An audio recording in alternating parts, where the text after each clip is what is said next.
Halo, selamat pagi anak-anak ibu sekalian. Sekarang kita memasuki pelajaran IPS Ekonomi kelas 9. Anak-anakku sekalian, apa kabar kalian semua? Bagaimana keadaan kita hari ini? Mudah-mudahan kita semua dalam lindungan Tuhan Yang Maha Esa, karena kita masih melakukan pembelajaran daring.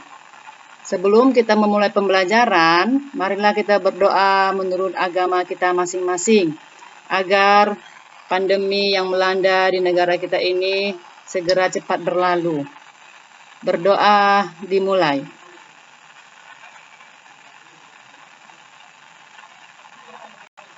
Berdoa selesai. Baiklah anak-anak ibu sekalian, ibu harapkan kehadiran ya. Silakan kamu klik hadir pada kolom pertanyaan di GC Ekonomi. Karena itu merupakan prioritas bahwasanya kamu sudah hadir dan ibaratnya kamu sudah masuk ke kelas untuk mengikuti pembelajaran. Materi kita hari ini adalah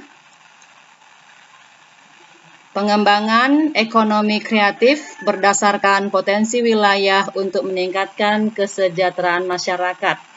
Sebelum kita memasuki materi tentang ekonomi kreatif, Ibu review dulu pembelajaran kita minggu lalu mengenai kebijakan perdagangan internasional.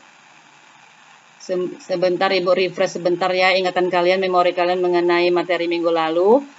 Apakah yang dimaksud dengan kebijakan perdagangan internasional adalah mengatur proses pertukaran barang atau jasa antar pelaku ekonomi lintas negara yang terdiri dari subsidi, tarif, dumping, diskriminasi harga. Kemudian ada juga impor, embargo, kuota, dan bea masuk impor. Kemudian dalam kebijakan tersebut kita berbicara juga masalah neraca perdagangan internasional, yaitu catatan yang tersusun secara sistematis mengenai seluruh transaksi ekonomi internasional yang meliputi perdagangan barang atau jasa, transfer keuangan dan moneter antara penduduk suatu negara dengan penduduk negara lain dalam jangka waktu tertentu. Itulah sekilas info agar kamu ingat kembali pembelajaran kita minggu lalu. Nah, sekarang anak-anak ibu sekalian, kamu lihat di layar, kita sekarang memasuki pembelajaran kita, materi kita yang baru yaitu ekonomi kreatif. Mengapa kita belajar ekonomi kreatif? Karena sekarang ini generasi penerus dituntut untuk berkreativitas. Dengan kita melihat potensi-potensi wilayah kita, misalnya kita berada di Medan. Kira-kira apa potensi wilayah kita? Makanya sebagai seorang siswa dan siswi kita dituntut sebagai yang kreatif untuk meningkatkan kesejahteraan masyarakat. Kemudian kita lihat tujuan pembelajaran. Apa gunanya kita belajar ekonomi kreatif? Kita lihat daripada tujuan pembelajaran kita hari ini. Pertama, kalian dapat menyebutkan pengertian ekonomi kreatif. Kemudian kedua, kalian dapat menjelaskan bentuk-bentuk ekonomi kreatif. Nah, itulah tujuan pelajaran kita sesuai dengan materi kita hari ini yaitu ekonomi kreatif.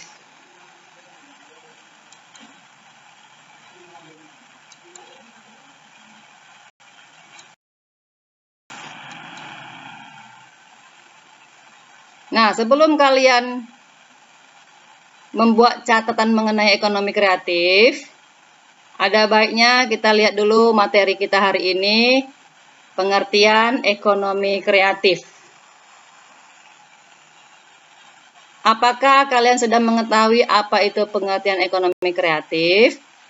Ekonomi kreatif sendiri memiliki pengertian di mana gagasan baru dalam dunia perekonomian yang mengutamakan kreativitas dan informasi.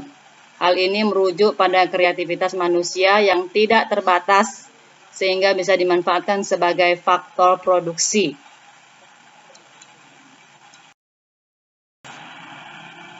Nah, sekarang kita lihat lagi Untuk lebih jelasnya, inti daripada ekonomi kreatif itu adalah mengedepankan kreativitas, pengetahuan, serta ide-ide cemerlang seseorang untuk memajukan roda perekonomian.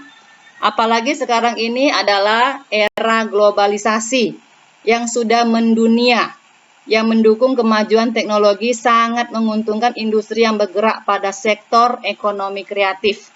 Jadi industri juga diarahkan kepada ekonomi kreatif. Nah, ciri-ciri ekonomi kreatif adalah berbasis ide dan gagasan, kemudian bersifat terbuka, open-minded, dan unlimited, merupakan hasil kreasi intelektual, mampu membuat relasi dengan berbagai pihak, konsep yang dibangun bersifat sementara dan mudah tergantikan.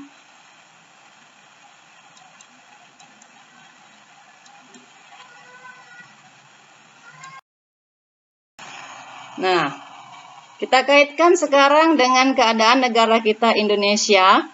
Nah, kita lihat di sini beberapa bidang-bidang ekonomi kreatif, yaitu 5 besarnya itu adalah bidang fashion, mencapai 3,83 juta, kuliner 3,73 juta, desain, kerajinan, dan penerbitan percetakan.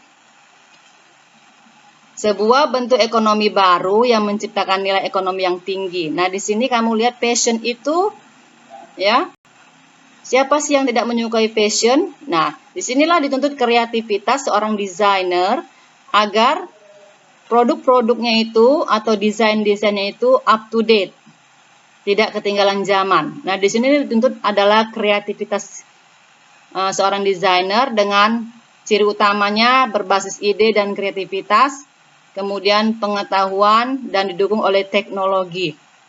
Nah, kamu lihat tenaga kerja yang terserap oleh 15 usaha kreatif itu di 2013 adalah di sini kamu bisa lihat betapa banyaknya menyerap tenaga kerja sehingga bisa mengurangi pengangguran, dan sedikit-sedikit pengangguran di Indonesia itu bisa mencapai 0%.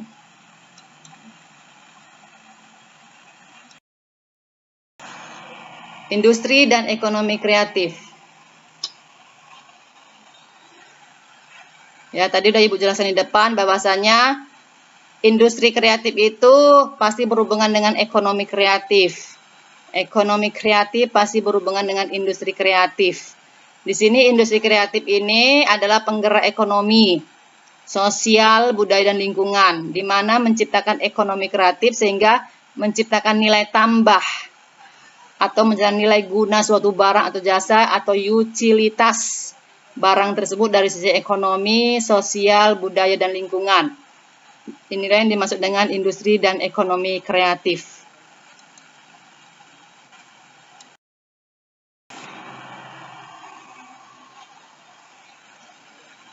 Nah, di sini kita melihat ada model triple helix, di mana visi dan misi ekonomi kreatif 2025 yang sudah dicanangkan negara kita ini dapat diwujudkan oleh sinergi landasan, pilar, serta aktor sebagai elemen model bangunan ekonomi kreatif. Nah, ini kamu lihat, academics, business, government.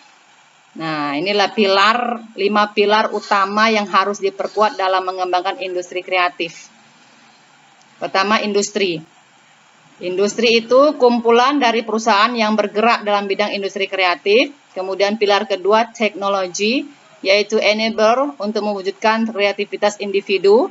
Resources, yaitu input atau sumber daya selain kreativitas dan pengetahuan individu yang dibutuhkan dalam proses kreatif, misalnya sumber daya alam dan lahan. Institution atau lembaga atau institusi, yaitu tatanan sosial, norma, nilai, dan hukum. Termasuk di dalamnya asosiasi industri, asosiasi profesi, dan komunitas kreatif lainnya. Dan pilar yang kelima, financial intermediary, yaitu lembaga intermediasi keuangan. Nah, di sini adalah pilar itu bisa kita buat tonggak bangunan yang mendukung the triple helix, academics, business, dan government. Academics adalah pengetahuan, business adalah bisnis, urusan, dan government ini pemerintah. Yang kita lihat panahnya selalu berkesinambungan antara akademik, bisnis, dan government, di mana yang melaksanakan model pengembangan ekonomi kreatif Indonesia adalah people, adalah individu-individu atau sumber daya manusia yang kreatif. Itulah diharapkan kalian sebagai generasi penerus agar model pengembangan ini bisa kamu laksanakan untuk tujuan Indonesia pada tahun 2025 yang akan datang.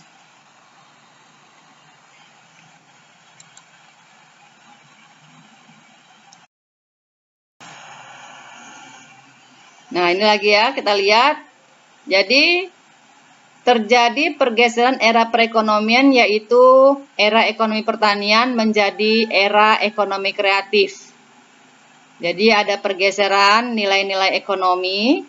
Pertama, ekonomi pertanian, kemudian bergeser menjadi ekonomi industri, kemudian ekonomi informasi, dan ekonomi kreatif.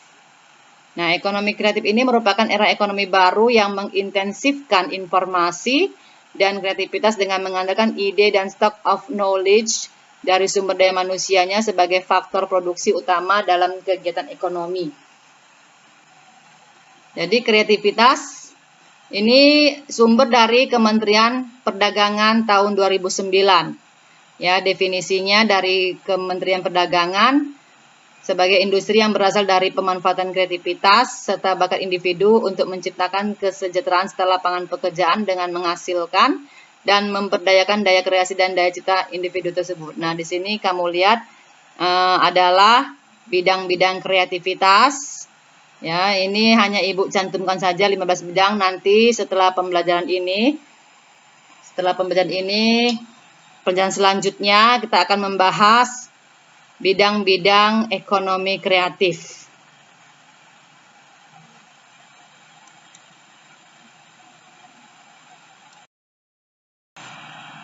Nah, berikutnya adalah haki. Haki ini adalah hak kekayaan intelektual, yaitu hak eksklusif yang diberikan kepada seseorang atau sekelompok orang atas kemampuan intelektual seseorang seperti karya ciptanya. Jadi di sini adalah dituntut karya ciptanya, kemudian hak ciptanya pun dilindungi oleh pemerintah. Keuntungan ekonomisnya yang dapat dari karya ciptanya yang terbitkan, kemudian digandakan dalam segala bentuk, dipertunjukkan dan disewakan. Nah, jadi benar-benar hak ciptanya itu dilindungi oleh pemerintah. Tidak boleh kita mengcopy atau mengambil hak cipta seseorang, karena sudah dilindungi oleh pemerintah Indonesia. Nah, kemudian kamu bisa lihat dari pembelajaran kita ini nanti, selanjutnya kita akan masuk kepada pertanyaan. Jadi jangan lupa di akhir pembelajaran ini akan Ibu minta beberapa pertanyaan atau kuis yang dapat kamu selesaikan. Kamu catatlah itu di buku catatan IPS Ekonomi. Dan nanti kamu kirimkanlah ke GC Ekonomi. Inilah kuisnya. Kamu bisa baca kuisnya. Nah, dari pertanyaan itu nanti kamu tulis jawabannya. Kemudian kamu buatlah kesimpulan. Kamu buatlah catatan mengenai materi kita hari ini, ekonomi kreatif. Kemudian ada beberapa hal yang tidak kamu ketahui. Apabila ada kamu tanyakan, silahkan kamu tanya di GC Ekonomi kita.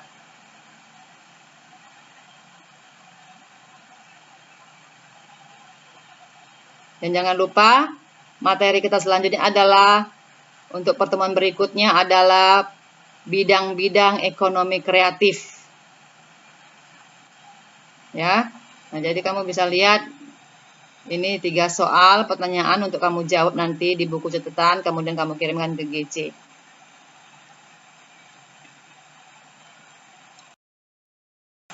Oke, atas perhatian anak-anak Ibu semua, Ibu ucapkan terima kasih. Salam sehat, stay healthy, stay at home. Hidup ekonomi kreatif Indonesia. Terima kasih.